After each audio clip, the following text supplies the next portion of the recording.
कधीच नाही चुकणार तुमचे फेवरेट टीव्ही शोज झी5 सोबत, तेही एकदम फ्री।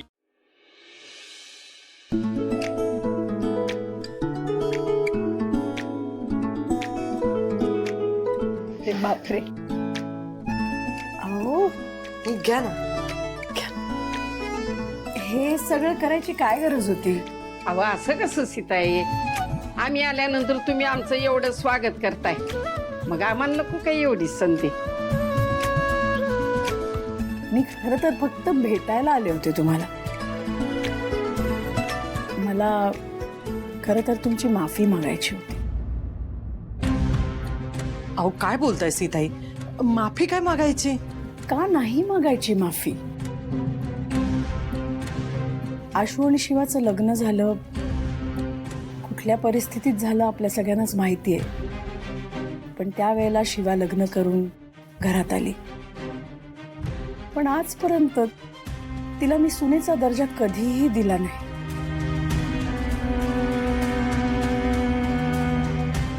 तुमच्याशीही मी योग्य वागले नाही, तुम्ही कधी विरोध नाही केला, सहन केल्यात गोष्टी।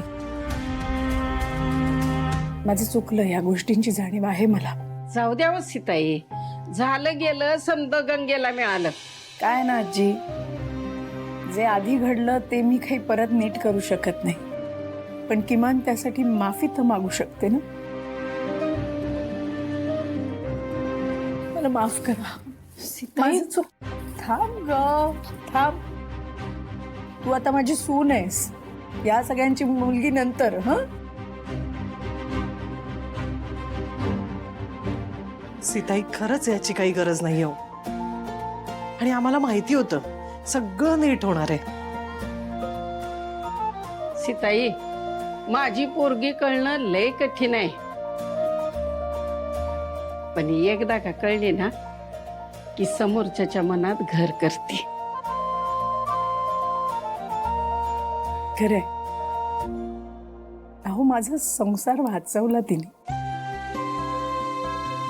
खूप अभिमान आहे मला तिचा। आणि तुम्हाला सांगू, माझ्यासाठी म्हणून ती कधी खोटं वागली नाही।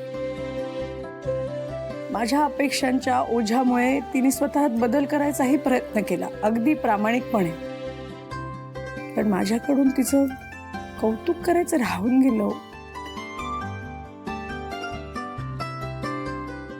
हो, किती कौतुक करताय, मी हे काही केलं नाही हो एवढं। बरं सीताई, घरी सगळे कसे आहेत? भाऊ कसे आहेत आता? बरी आहे तब्येत आता, आता काय कामानिमित्त बाहेरही जायला लागले। देवा, पुण्यांदा बाबा असं काही घडू देऊ नगस त्यांच्या बाबतीत। आजी, आता सगळं छान होणार आहे, कारण आमच्या घरात आता शिवा आहे। मग माझी लेक आहेच तशी, अगदी माझ्या कैलासासारखी, जिगरबाज, बिनधास्त एकदम। माझ्या कैलासाच्या तालमीत तयार झाली ती शिवानीची शिवा।